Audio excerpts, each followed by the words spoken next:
Welcome to Founders Club, the show for real estate entrepreneurs. And so, Zap, welcome to the call and excited to have you on. Zap is a top producing agent. He's an investor. He works in multiple states and he runs a team. And we're going to have a really good conversation today about just adding value to your real estate database, your clients, and how to grow your business in a really organic way, which is something that Zap has done really successfully over the last 5, 10 years plus. So Zap, welcome and thanks for being on. Thank you so much. Yeah, I love this just format, right? Just to kind of chat through things and like you said, make it interactive, keep it interactive. I'm excited to share some of the things that have worked for me and my team, myself, both in California, outside of California, and in business and in real estate. So yeah, very excited. Love it, man. Well, let's dive in.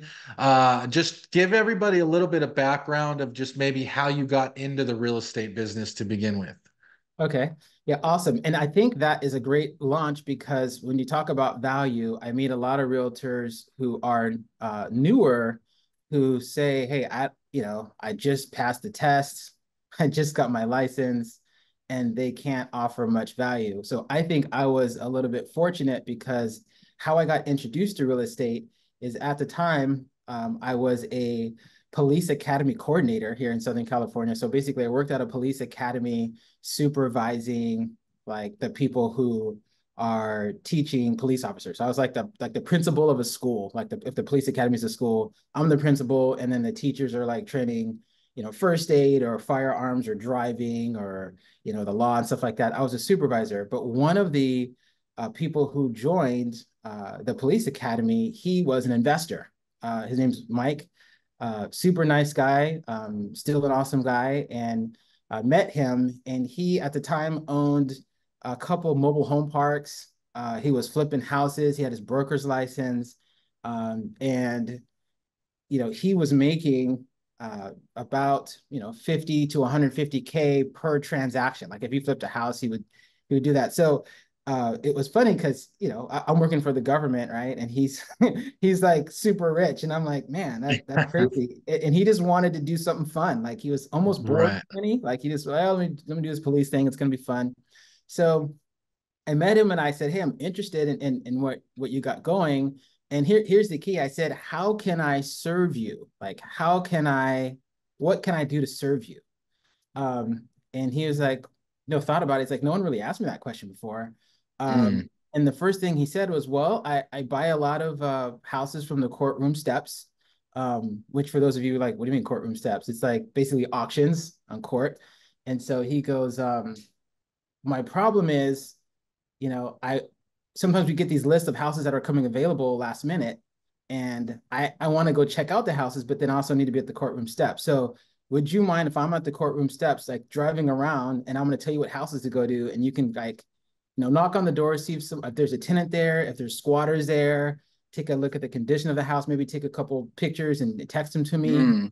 And I said, Yeah. sure. So, first I'd say a few weeks, I went out there, and again, he's not paying me, right? I'm just doing this to learn. I'm like a little intern, I guess, right? Yep. Well, driving to these different houses, taking pictures, knocking on doors, and sending him messages. And he'd ask like, okay, like take a picture of the electrical box, right? And I take a picture of the electrical box, and he goes, oh, that is Zinsco, that's trash. I was like, what is Zinsco? He's like, oh, it's the manufacturer. They make trash electrical. Like I'm learning as I'm serving him, right? I'm learning Yep. about houses. I'm learning about squatters. I'm learning about rules and laws and all these things over these weeks that I'm serving him, right? So uh, I did this probably for about a year or so, and I did a bunch of other stuff because the more I did, the more he was like, "You're useful," and let me do more stuff. But my point is, I got into real estate by basically serving someone who was doing what I wanted to do. Right? He was an investor. Mm. I was serving him. I wanted to be an investor. And I learned so much by just working for him and serving him. And he eventually started paying me. Like he was like, you're super valuable. And I know you're, using your gas and your time. And I want to give you money. So he started paying me. But that's how I got into real estate is I just served a guy who was a flipper, a owner, a mobile home park owner, an investor, a broker. and just started doing that. And then it kind of led up to my first purchase as an investor. Because for those of you who don't know, I did investing before I got my real estate license. So I was doing investing probably 5 or 6 years and decided to get my license after that. Nice. But that's how I got started. Yeah, Mike Chamberlain. So So couple awesome takeaways there. One, you tried to add value first, right? A lot of times people they want to work with a referral source or work with a potential, like you said, a potential investor. They're always trying to think of like what's in it for me. But the approach you took of like, I'm gonna go serve first, and in serving, I'm gonna learn the game. And as I learn the game, then I'm going to be able to take incremental steps to go get into the business, which in your case meant probably doing your first house flip. correct. Exactly. Okay. And then from there, how did it transition into the realtor side of the business? Yeah. So I this was probably in 2000 like 10-ish when I was doing all of this. And then or maybe 2009. And then I had learned and kind of, saw so much. And it's weird when you're learning, you almost don't realize how much you're learning until you look back at what you didn't know and then go, oh wow, I didn't know any of that. Now I know all of this. Right. What happened is I would I guess mimic him, right? Like, so he's constantly looking at houses, constantly evaluating houses, and I found myself doing that. So it's almost like if you're, and I'm going to use Tesla because the Cybertruck is kind of new, but if you're looking to buy a Tesla, and you drive around the city, wherever city you're from, you're going to see Teslas all over the place. And you're like, oh, there's the white one, there's the black one, there's the red one. You're going to see it all around you. And what I started doing is I started looking at houses. I started again paying attention to where little things like I would pay attention to if the front door had more than 2 or 3 steps up to it because I know that if you got 3 steps you need a handrail, and I look at houses that didn't have handrails. I'm like, they don't have a handrail, they're gonna get called out on the inspection, right? I would look at houses that had driveway space. I would look at yeah, again, I'd look at solar houses that had solar or not solar houses. I'd be looking at roofs. I'd be looking at eaves. I'd be looking at all these things just because I was around him the whole time doing that. And as I started doing that, and I would start talking to people about houses and about real estate and, hey, do you have anything that you want to sell? And so by doing that, naturally, I ran into my first opportunity to purchase a home, which happened to be out of state in Las Vegas. And Mm. this was in 2010, which was kind of after the crash. It was great. And they were listing it. It was a 2-bedroom condo. They were listing it for like $80,000.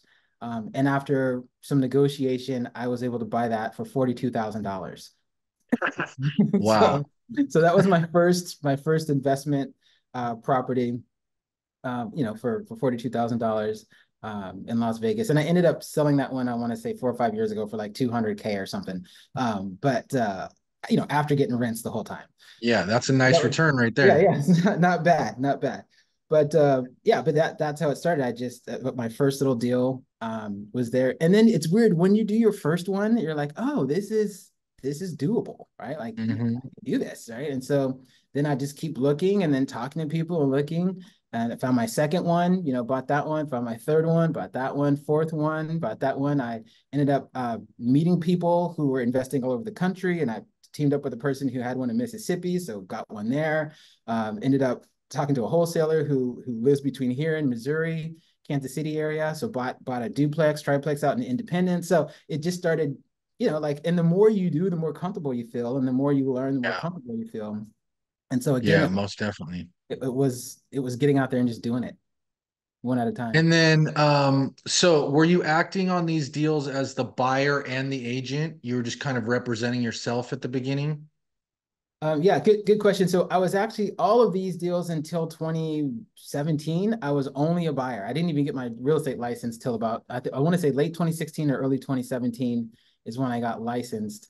Okay. And the reason I got licensed, kind of to answer that question, is I was doing all this, house investing and learning about houses and looking at houses, and I would have friends of mine from either former coworkers, neighbors, friends from I went to UCSD here in Southern California, so friends from college.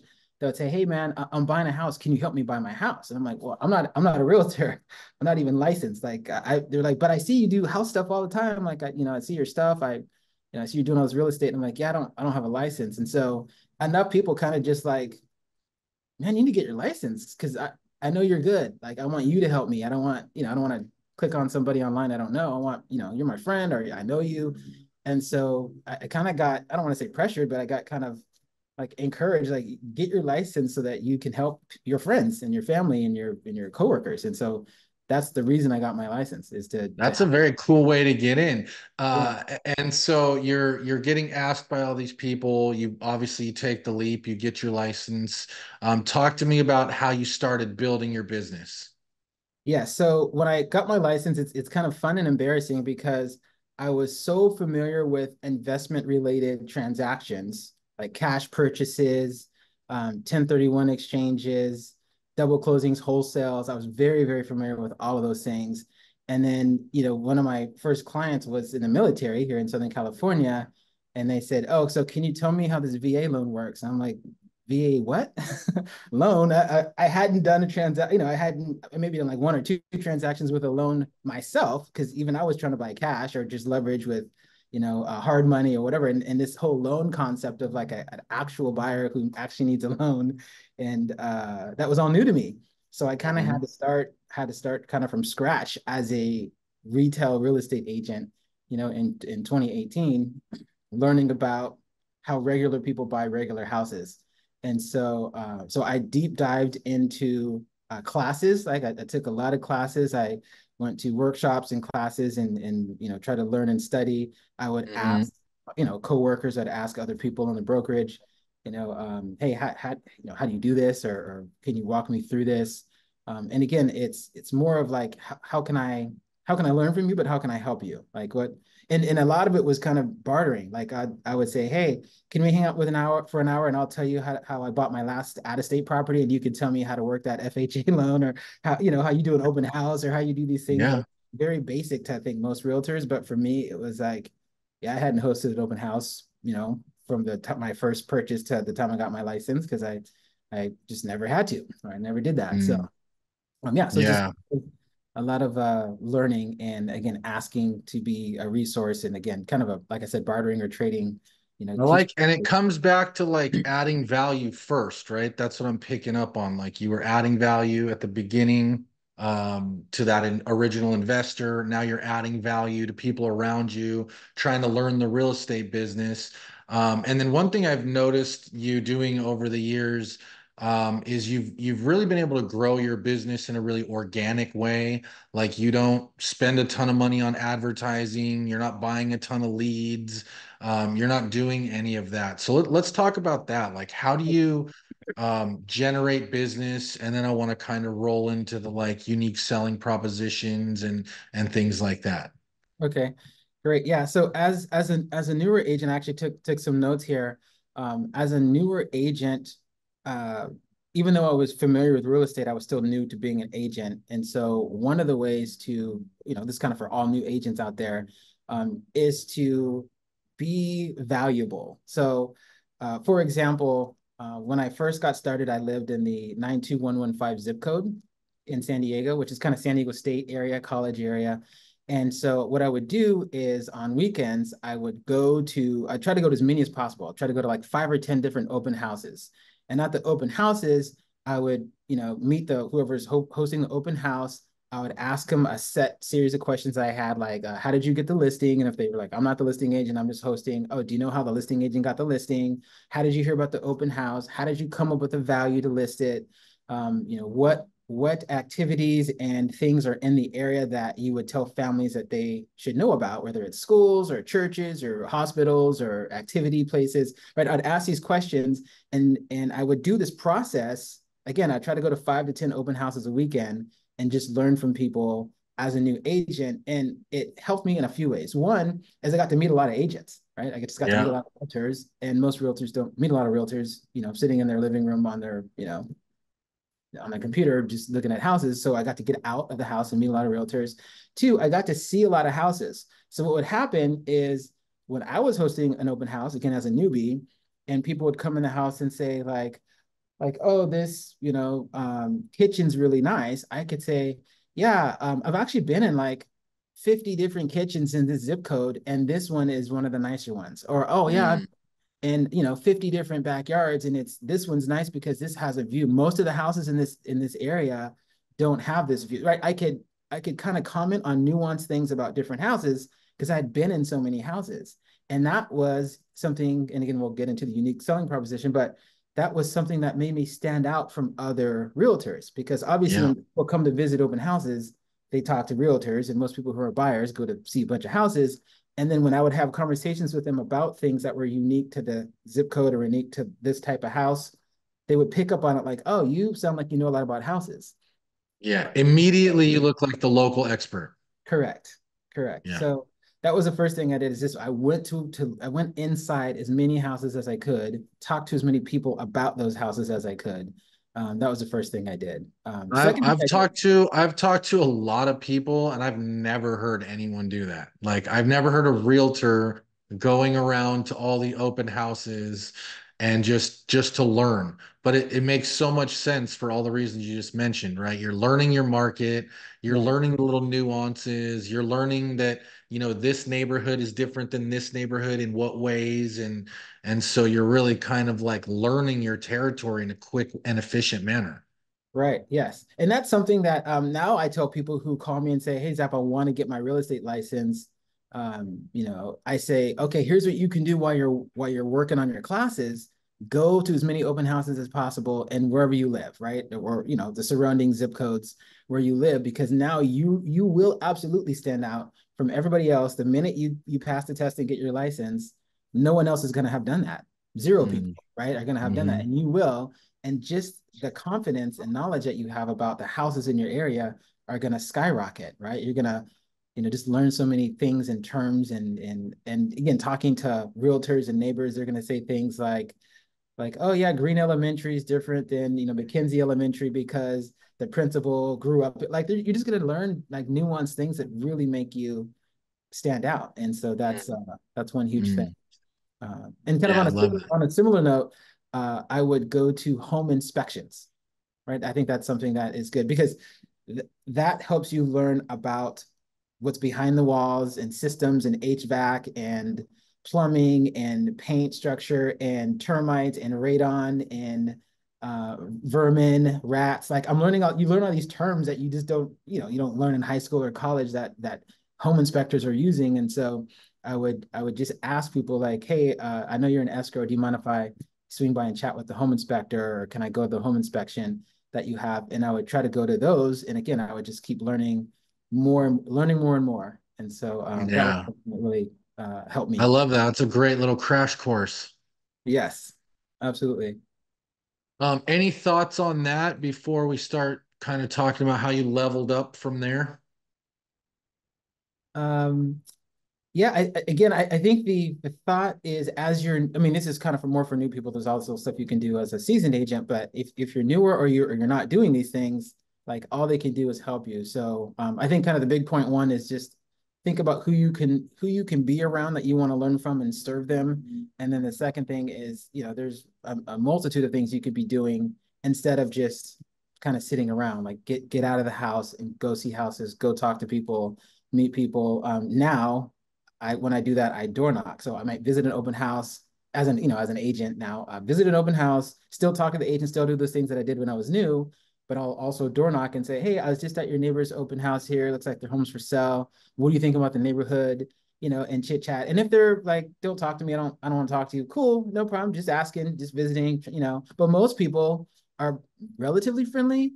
And then if you can just have a 2 to 3 minute conversation, then you can work your way into what I call the script, which is like, have you ever thought about selling your house? And then see if they say yes or no, or do you know anyone who's thought about selling their house in this area? And then Mm-hmm. work that. And again, there's one particular duplex that I did that. I was looking for a buyer at an open house, door knock next door, met this lady who said, I asked the question, have you ever thought about selling? She goes, oh yeah, I'm gonna move in about a year. I go, oh, okay, where are you moving to? Arizona. Oh, that's awesome. So fast forward a year later, I kept in touch, right? Fast forward a year later, I ended up buying her place. It was a duplex, remodeling it. So, bought it, remodeled it, flipped it, sold it, helped her move, got part of that commission. Like I probably made like two or $300,000 off of total off of just this one door knock. And Mm, so you just never know what you're going to run into if you just get out there and do stuff. yeah. $200,000 door knock makes door Yeah, knocking sound a lot more appealing, doesn't it? it does. It really does. Okay, cool. So, what about how else are you generating business, or what tips would you give for, just growing your business from that early stage to how you leveled up? Yeah. So a couple things for growing the business is, once you are have good habits and processes, which I guess I could talk about that. Well, the best way to grow a business is to have processes. So it's not what you necessarily just like what you do once. It's what your habits are, right? I ask people like, tell me about your habits in real estate, and they usually look at me like I'm speaking French. And I go, no, like when you wake up in the morning, what are your real estate habits? When you work through the day, do you have a habit of going to open houses every week? Do you have a habit of calling your SOI? Do you have a habit of sending, um, you know, uh, flyers or mailers out for just sold, just listed? Like, tell me your habits, right? And most people don't have any habits. So I think the kind of the first start of growing your business is to think, what do I want to be known for? What are my habits? What am I gonna do constantly? What are my processes and habits?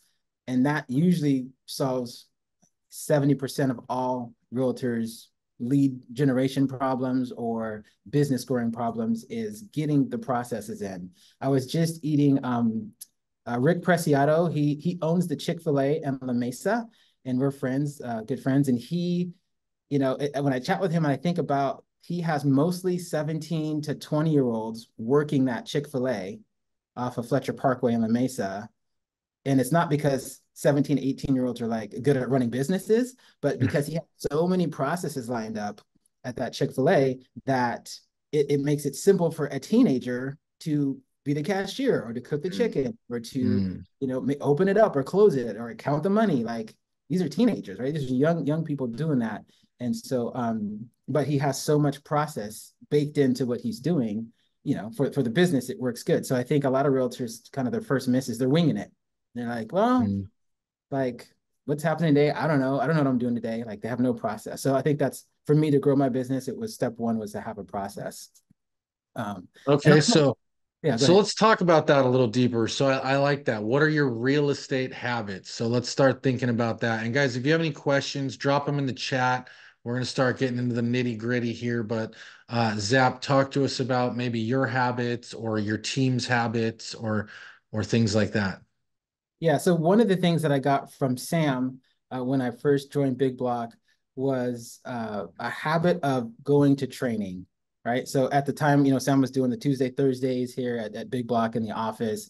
And I would go to those trainings and I would listen in on those trainings. And I just say, that's in my schedule because I knew I needed to learn. Right. I knew Mm, Sam was a good business person and I wanted to learn about business. And so I had to go to the trainings and there are hour-ish trainings and maybe I might pick one or two nuggets from each training, but those nuggets add up to a 24-piece meal, so to speak. And so I would just learn those nuggets and consistently schedule that in training. Another thing I would do for processes for me, getting started, and I still do it, is I would have a role play, right? I would say, okay, I want to role play um, every week or every, day for half an hour a day, an hour a day, 3 hours a day, whatever it is. And I would role play, I would have 5 or 6 different types of role play. So I would have a role play for, I'm going to have an open house and I want to role play myself hosting the open house. So I'd ask, either coworkers, colleagues, my wife, I'd have my brother and sister, my mom and dad help. I would say, okay, pretend like you're coming to 2233 Capistrano Way, unit number 13 in Chula Vista, California, and ask me a bunch of questions. And so they would ask me questions like, hey, is there a movie theater nearby? And I'm like, yeah, there's an AM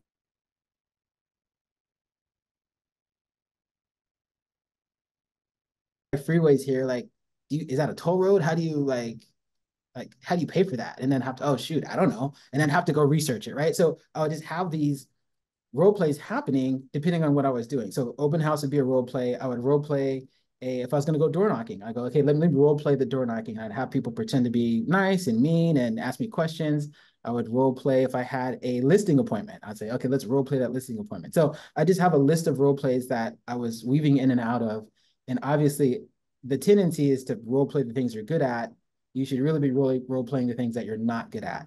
So if you haven't done a Very listing, true. yeah, if you haven't done a listing appointment in 8 months, you should be role playing that, because the minute someone calls you and says, "Hey, can you list my house?" and you're like scrambling to remember what you say in a listing appointment, that's no good.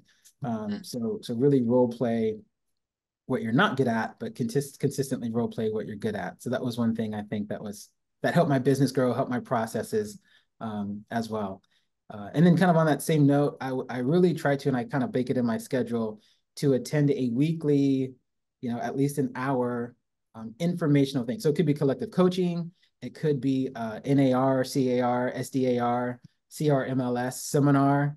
I've been Mm, jumping on this thing called Tax Tuesdays, because I'm really looking at helping my current clients be wise about their home tax situation, and so I'm partnering with some attorneys to do that. That's just personal that I'm working on right now, but so I'm into that and learning all of the different tax codes and things you can do as a homeowner, right? So I can bring value to my current clients that are homeowners and say, hey, did you know that you can rent your home to a business for 14 days out of the year and not have to claim that income as taxable? It's mm. a of the Internal Revenue Code, and they go, no, I didn't know that. So I'm teaching them these things. I'm, again, being valuable to my current clients, so they tell their friends about that. So again, that's baked into my process. Is I need to be learning something about how taxes and home ownership work together, how refinancing and home ownership work together, so that I can be of value to uh, my current clients, those who bought homes from me before. I love that. So, regular trainings, that's an easy one, guys. You're on one right now. Just come on the collective coaching call every week. We have top producers, we have top marketers, we have industry leaders. So that's a great way to learn. And like you said, if you just take one little nugget each time, after 6 months to a year, you got yourself a 24-piece meal Right. and business is looking good. The other thing is the role play. I really like what you said about role play. If you're going into a listing presentation, just run through it with someone real quick. And to your point, have them ask those random questions like, "Oh, what's the school in the neighborhood?" Or, "Oh, is there, like you said, movie theater, a park, a playground?" And that'll just get you in the rhythm of dealing with questions in real time and just getting better at your presentation over time. Right. So I love that. And then what about like outreach and touching base with your clients? Yeah, great question. So I have a system. I wish I had it up. I would screen share, but I work with my marketing and videographer manager. He's super organized, super great. JB is his name. Shout out to him. Love JB. what he does. Yeah, shout out to JB. So what he did is essentially built a scheduler for me for when we're going to release content. And so mixed in that scheduler is things like hey, Joe, Joe Smith, his 1 year home buying anniversary is coming up March 30th. We're going to replay the testimonial video that we did with him and also highlight, congratulations, Joe and Jane, you've been homeowners for a year. So it's just a Nice. structured, template, if you will, of outreach to do that. And on that same note, for everyone who buys a house, I typically send them a welcome home letter, the day after they close escrow. I send them another letter a month into their home ownership. I schedule on my calendar, hey, give them a call right after that letter. Hey, did you get the letter? Cool.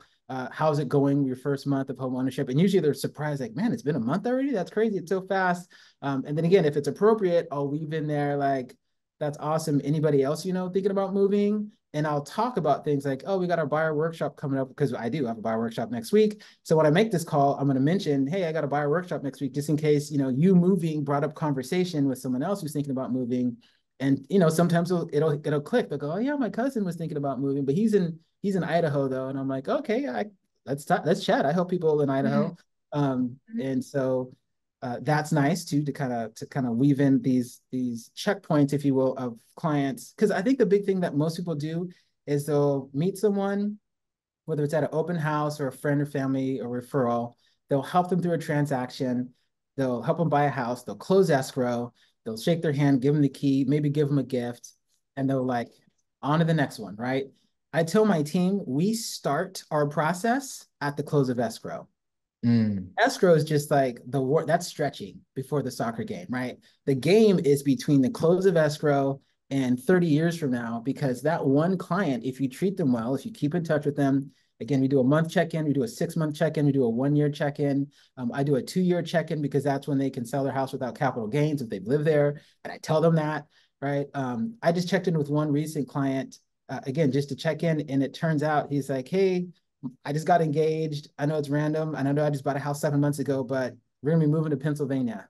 And so I'm gonna get his listing. And I know so many agents that, stop talking to their clients after they close escrow and they lose out on that stuff. So I've helped multiple clients move, within 2 years from the time that they bought the house, just because I stayed in touch. So all of this is, again, is systematic, and it helps, help stay in touch. I also reach out for people's birthdays. So I have a birthday card that I send people, typically a birthday, either call or video, depending on, who they are. And then I'll do an anniversary if they're married. I ask them that actually up front. So part of my process when they're a buyer or seller is in the questionnaire that I send them. I said, hey, when's your anniversary? And they'll say, oh, I got married on whatever, June 1st. Okay, cool. I put it in my calendar. I make sure I'm texting or calling on their anniversary and letting them know and celebrating them. And if I'm close enough with them, which typically all my clients, I'm Facebook friends or Instagram friends, I'll comment, hey, happy anniversary on their Instagram, on their IG or their Facebook. Um, and I learned that trick too, because when you do that, people who know them, who don't know you, will be like, oh, who's that guy? Like, how did you meet that? mhm. That's my realtor. Oh, that's cool. Your Yeah. realtor remembered your anniversary. And then it's like, yeah. So yeah, again, I just have a list of things that I'm going to do, from, physical paper mailings to digital pushes on social media to phone calls, text messages. And it just stacks up, right? The more clients I have, the more I'm doing. Hmm. I love that. I love a bunch of stuff you just said there. Number one is that you're looking at it like a 30-year relationship, and that the real relationship starts after that first close. I think that's a really awesome way to look at it. And I think that that's a mindset shift that a lot of agents need to make, is it's really not about this transaction. It's about all those next transactions and all the referrals that you can get from that one relationship. Um, Two, I love the 2-year check-in, because that's when they can sell their home with no capital gains, which one, they probably either don't know or have forgotten about. So it's a perfect time to check in. Um, Two, you're adding value. Again, it's like, hey, you're not just calling for no reason to ask for business. You're calling, hey, great news. Just wanted to let you know if you were thinking about doing something, now you can do it without paying taxes. And now all of a sudden you're in dialogue about real estate. So really love that. We also did a really awesome collective call, which you guys can find in the library, with Molly Winkle on setting up a 12-month calendar. And her whole approach is set, like Zap said, putting those events on the calendar and then just calling around those events. Like, hey, I'm doing a garage sale next month. I'm just calling to let everybody know. Or, hey, I'm doing a beach bonfire or whatever it is. A pool party, things like that, client parties. And now you always have a reason to call on those people. So check those out for sure. Also, if you guys have any questions while we're live, just put them in the box below, and we'll get to all those. But yeah, what else, Zap? Let's keep going. I feel like you're doing some awesome tips here. Yeah. So one thing you mentioned with Molly's calendar, I love that. I actually went through Molly's class where she kind of really dives deep into that, which is great. And then yeah, please watch that collective coaching call with Molly.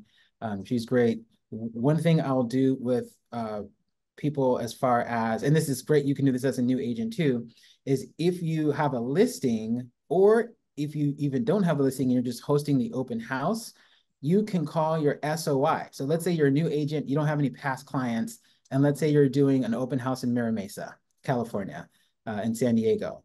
You can look through your Rolodex, look through your phone, right? I'm old. Look through your phone and see who is who you know in Mira Mesa, and you can say, hey, I just thinking about you because I want to be in your neighborhood this Saturday between 1 and 4 at 123 Mira Mesa Boulevard.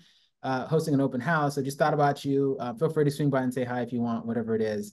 And then that gives you kind of an excuse, a reason to call those people. Because a lot of times I talk to people, especially on my team, that will say, oh, it feels weird just to call someone and say, hey, do you want to sell a house? Or hey, have you thought about buying or selling? It just feels uncomfortable. Like I don't have a real reason to call them.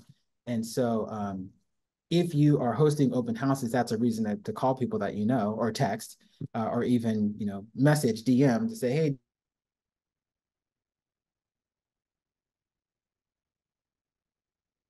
doing real estate, right? It just puts them top of mind, puts you top of mind to them. And then two, if you do that 100 times, one of those people is going to say, you know what? I got a question for you about real estate. And probably, I Mhm. think it was Mike Cuevas that said, 14% of everyone you know is moving this year, right? If you know 100 people, 14 people are moving, but 100% of someone they know is moving, right? So Yeah. it's not just about reaching out to the people that you're reaching out to, but it's about letting them know, hey, in case you know someone that's moving, or someone who wants to come to Mira Mesa or move to Mira Mesa, send them my way. I'd love to help them out. And I think consistently, again, I think Chick-fil-A process, if you consistently do this, then it's inevitable. You're going to run into people who are going to call you and say, yeah, I do know someone who's moving, or hey, I do want to talk to you about, the interest rates, or maybe refinancing, or selling my home and buying a new home, or buying an investment property. Um, so yeah, that's I just wanted to bring that up as well. Yeah, no, that's great. Maritza says this is so awesome. Thank you, Maritza. Appreciate the feedback.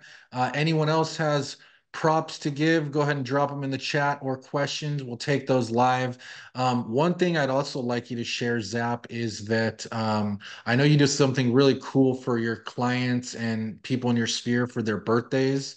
And maybe that's the video you mentioned earlier, but can you just kind of share that strategy? Because I think it's a really cool strategy what you're doing there. Yeah, so a strategy that we use is I will record a personalized birthday video.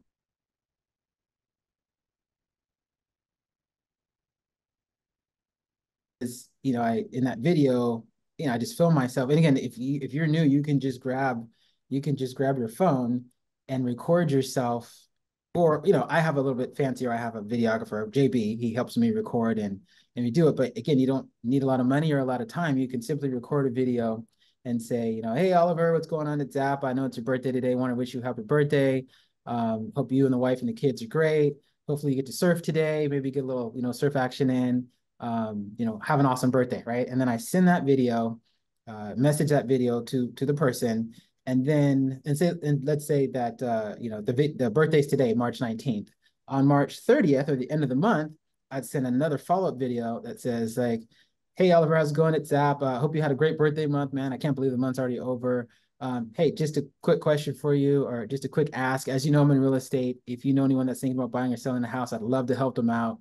So just keep me in mind. And again, hope you had a great birthday month, right? So it's a two-pronged approach. You send them the birthday video, and then you send them a follow-up video, usually at the end of the month. Just the ask, right? Like, hey, I'm here. I'm in real estate. Let me know if you know anyone who could do it. And I can't count how many times I've done that. And people, the birthday video is designed so that you're just there and you're just thinking of, happy birthday, right? It's not designed to sell anything or do anything. Yep. It's the follow-up video that, the last time they saw a video of you, it was special, it was personal, it was for your birthday. So the second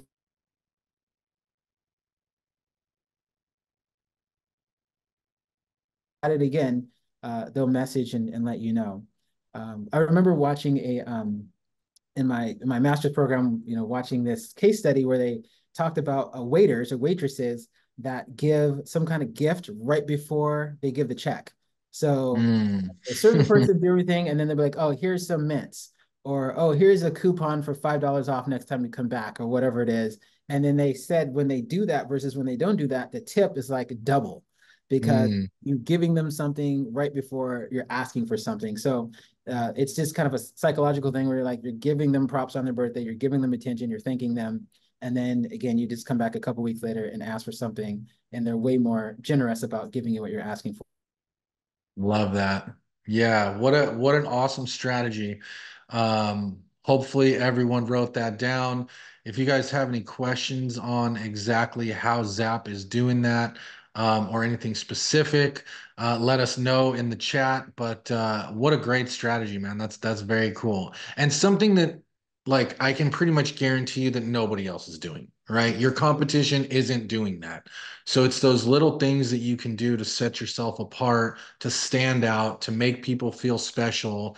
That is the difference between getting, 3 referrals next year and getting 30 referrals next year. Right. So, back to the point on multiplying your referrals and whatnot. So just putting the bow on the habits part of the conversation. You've got your training in there, you've got your role play in there, you've got your check-ins, your phone calls. Do you have any sort of a like daily prospecting routine or anything like that in terms of like number of calls or number of outreaches that you're doing every day in terms of like the habit part? Yeah, that's a great question. And this is something I need to even work on more. It's a catch 22. So at this point in my career, I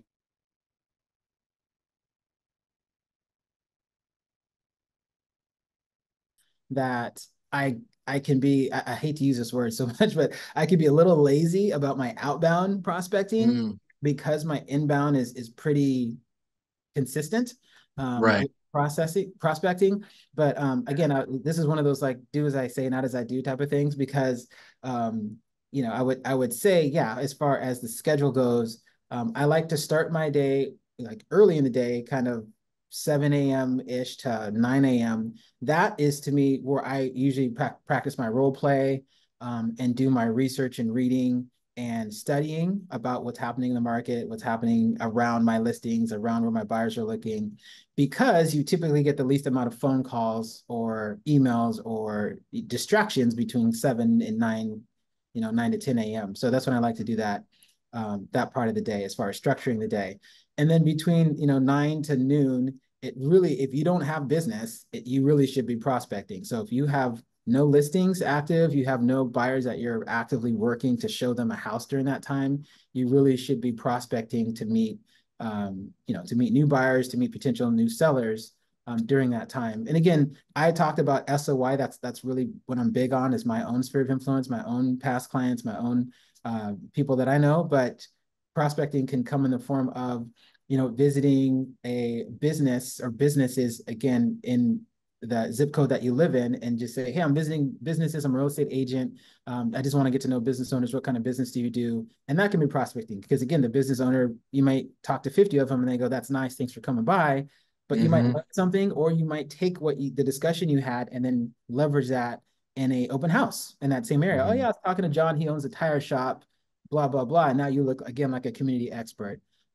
And again, just by pure numbers, if you go out and say, hey, between 9 and noon, I'm prospecting. And Monday, it's businesses.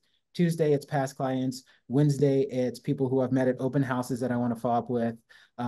Thursday, it's this group. And Friday, it's the people, I'm going to go door knock out in front of an open house I'm going to host.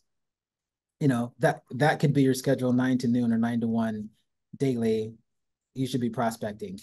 Again, if you don't have business. If you have business, obviously you have to take care of the business that you have as far as current escrows, current buyers, current sellers, listings. But yeah, for those of you who are like, yeah, I got one listing and that's it. Or I got one buyer and that's it. I would say between 9 and noon, get out prospecting. I like to go to lunch in the middle of the day.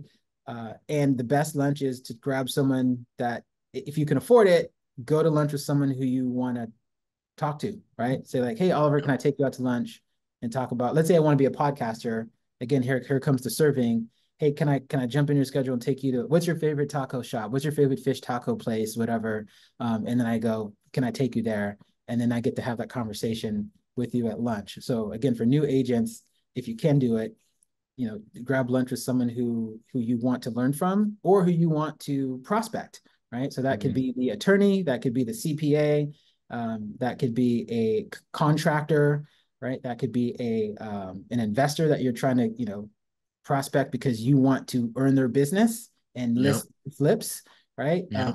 Give a lunch. Every human being I know likes to eat. And so if you can ask them where would you want to eat, let's go there, and then you take them to lunch. that can be helpful as well. So that's kind of the lunch thing. And then in the afternoon, I like to try to stack my day in the morning. So in the afternoons, I can get the return calls, I can have the longer conversations in the afternoon. And then I use that time also for any kind of workshops or education, because typically there's a lot of like, 3 to 5 or 4 to 6 SDCIA or meetups or things like that, Yeah, socials. And so use that kind of second half and latter part of the day to attend those socials. And again, don't just show up to the socials and have a drink and talk to your buddy that you came with. You gotta go meet strangers, right? You gotta be a big kid and meet strangers. And then again, think about how you can give value to those people that you're meeting um, while you're love there. that. Love that. Yeah, what a great approach. What a great way to set up your day, and what a great mindset in terms of like how you're approaching the business. Um, so now let's talk a little bit about USPs. What's your USP? And then we can talk about how people can develop their own unique selling proposition to kind of stand out. Okay. Yeah. So I'm a little unique, which is cool in the sense that when people say like, how are you different than everybody else? One of the things I can bring up is, I've probably been inside of more houses than any person in San Diego. And then that kind of leads to the question, why? It's like, well, I was on the SWAT team and I went from kicking down doors to go inside houses to now I actually use a lockbox, right? And that's unique, right? And that's kind of Uh, an eye opener, like a little conversation starter. And then for people who think it's cool, we go into it. People who don't care, who cares that I'm still memorable, right? I don't know right. how many guys on the SWAT team Oliver, but probably not a lot, right? Yeah. So, Well, a perfect way to just leverage your story to stand out, right. Yeah, which exactly. is what we can all do in our own different ways. Exactly, Yeah. exactly. So, yeah, so that's kind of unique. I was blessed to again, I went to school here, went to college in San Diego, here, and worked for the city of San Diego here. So that's really unique.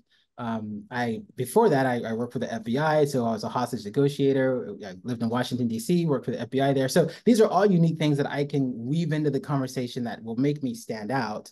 But Yeah. I want to address some unique things that because most people are not going to be able to do that. I want to do some things that are helpful. And I'll tell you a story. So I got a call. This was Thanksgiving of last year, so 4 or 5 months ago. I was in Sioux Falls, South Dakota, doing some investing there and prepping to buy a home there. And while I was there, I got a call from someone that said, "Hey, you have a listing in I think it was La Mesa. We're interested in." And they started talking to me, and they were buyers, and they lived in Northern California, outside of Stockton, California. And they said, hey, we just want to see your house. Like basically, they just wanted to have me show them the place, right? And this is Thanksgiving weekend, right? Like Friday or Wednesday of Thanksgiving, the day before Thanksgiving. So I was out of town, and I was like, okay, well, I'm out of town, but let me, see how I can help you get in there. And then I asked them some basic questions like, what's your timeline? What's your price point? What's your size and style that you're looking for? Are you working with a realtor? And why do you want to buy a house? And so in that conversation, they brought up, well, we've talked to Team Z, we've talked to Porchlight. Like they were actually naming people I knew, realtors that they talked to for different listings in that area that they wanted to go see. So Hmm. I knew that they, I had competition, good competition, right? People that have been in the industry that are top producers in this city. And I asked the question, I said, how long have you lived in your current home? And they said something like, well, we've lived in our home for 35, 40 years. Whatever they said, it triggered me to know that they were over 55 years old, right? And so I politely asked, I said, oh, just curious, do you happen to be over 55? And they said, yes. And I said, okay, well, two things come to mind. Has anyone talked to you about the 55 plus communities in San Diego? And Mm. she said, no one's even mentioned that. And I said, okay. And has anyone talked to you about Proposition 19 since you live in California? And she goes, no. And so I proceeded to explain to her 55 plus communities and the benefits of Proposition 19, which you can Google. But in short, Proposition 19 is you can move from your house to a new house and keep your property tax basis and not have an increase in property taxes. So I explained that to her. And she said, you're the first person that has, she's like, I've been talking to 6, 7, 8 realtors. You're the first person that even mentioned this. Right. And so now I'm unique. Right. My unique selling proposition is I'm going to make sure I save you money after the transaction. And again, I always focus on after the transaction, not just the transaction, but how can I be valuable to you after the transaction? And so that earned me her business, and I was able to Mhm. close escrow and get her in a house. So I say that because if you are a new or experienced realtor and you learn things like, let me learn everything that has to do with 55 plus people, because a lot of people buying houses are 55 or 56 or older, right? Yep. If you Yep. say, gosh, let me really study and niche down into what it is like to be a military spouse or military husband or wife purchasing their first home in Southern California, and you learn terms like BAH, you learn terms like, you understand things about the military so that it makes sense to you and you can communicate that, you're going to stand out. That's going to be unique to you versus other real estate agents. And again, if you're at the open house, if you're meeting someone at dinner, friend of a friend, and you can have this conversation, you will stand out from every other realtor that's just a regular realtor that says, I work hard. You can call me anytime. I'm here for you. I'm going to fight for for your right. I'm going to represent you. Like everybody does that, right? But if you can really Hmm. niche down into some things that stand out, and again, kind of circling back to the whole, if you can say the words or say the phrase, I have seen 100 this month, I've been in 100 different houses in San Diego because this is my process.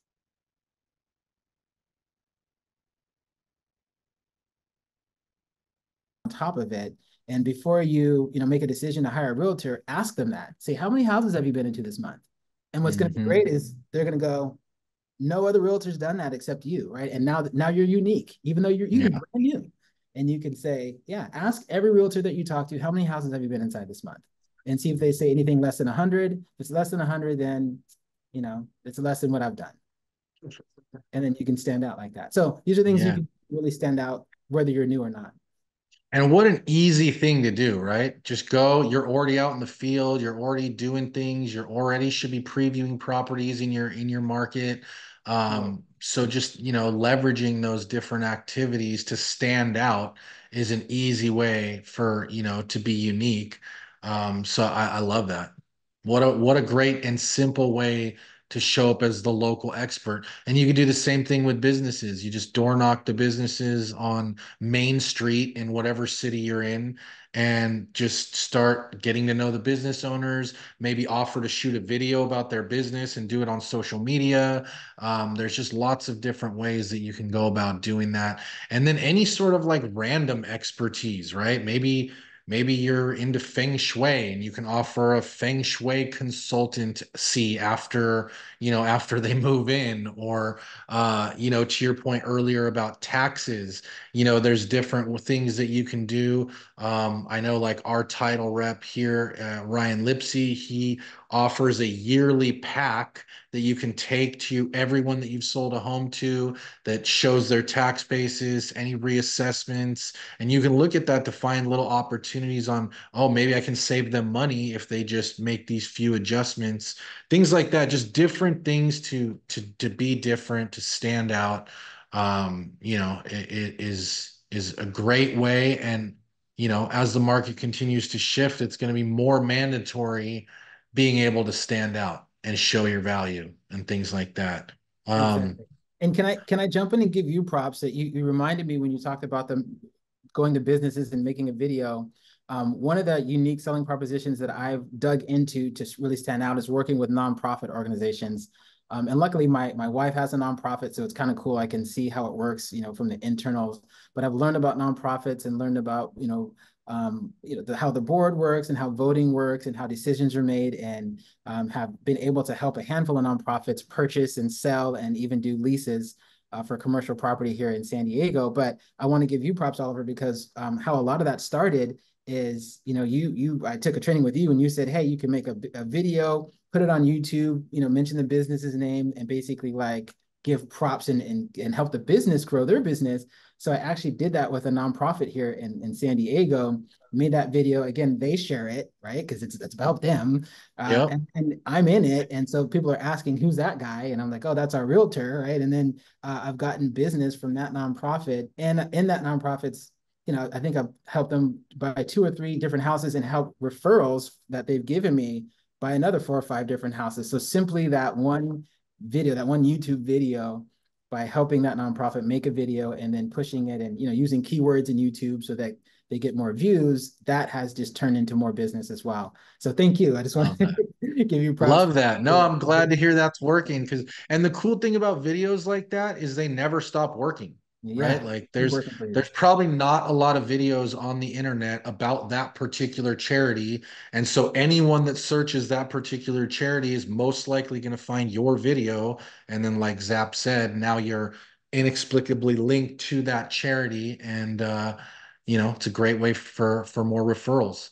Yes. So, hey guys, any questions on any of the stuff we've covered today? Drop them in the box. I see Angie's got a question here. How do we help them take advantage of Prop 19? Do they go about the process with their accountant after close of escrow, or is it something weaved into the contract like a 1031 exchange? Ooh, excellent question. So I'll give it, if you, again, the easiest way to do this is if you go to Google and type Prop 19, you'll do it. But actually, the Board of Equalization has a Prop 19 fact sheet. And so I'll put it in the actual chat here if I can. Let me see if I can put the link in the chat. Awesome. Um,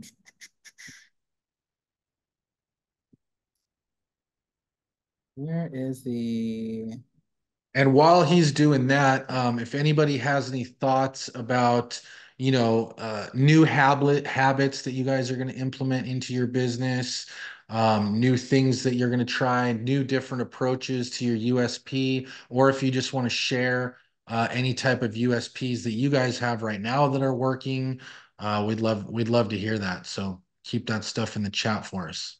Okay. So I'm having problems finding the chat, but I'm trying to think how to do this. Um, I guess We'll attach it to the YouTube video when it comes perfect. out. How about Yeah. that?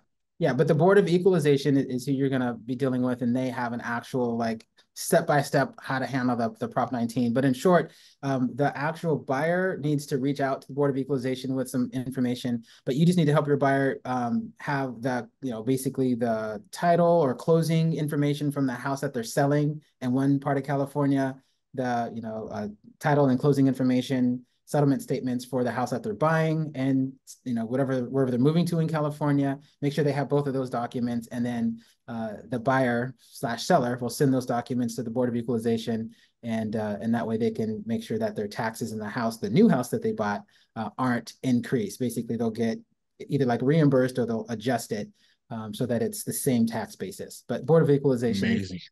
is the Yeah, entity. what a great tip. So hopefully that cleared up the question for you. If there's anything else, let us know. One question I like to wrap with, Zap, is in 60 seconds or less, what does it take to be a great realtor in today's environment? In 60 seconds or less. So I'd say three things. The first thing to be a great realtor is you have to be knowledgeable, right? So many people get their license and they don't know. And when I say knowledgeable, it's not about you pass the test, but you're a good realtor. And a good realtor knows about the market. A good realtor knows about things like Prop 19.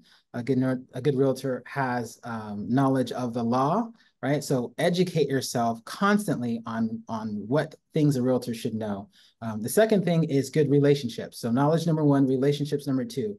So many times I've gotten transactions from relationships, and not just from referrals, but people will talk to me and I'll talk about how I know open escrow and type title, and how I know um, uh, people who do home inspections and things like that. And so I'm talking about the relationships I have, and that helps people trust me and say, oh, wow, he's really connected.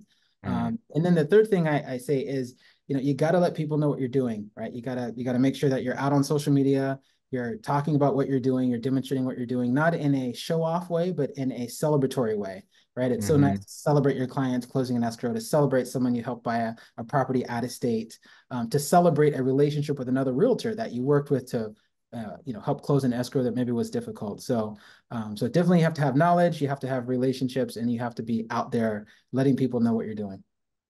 I love it. There it is, ladies and gentlemen. There's the formula. Zap, man, really appreciate your time today. I think this has been an extremely informative call. There's lots of nuggets that they can take to fill up their 24 piece. Right. If you guys want to connect with Zap, where can they find you?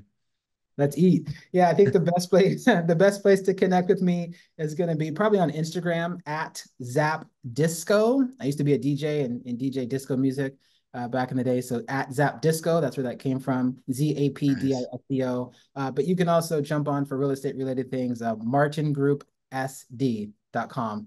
That's our team website. Martin Group SD. That's in San. Awesome. And to get on the next live call, check the links in the description below. And as always, if you like money and you like real estate, hit that subscribe button because this is the show for you. We'll see you on the next one. Thanks, Zap. Thank you.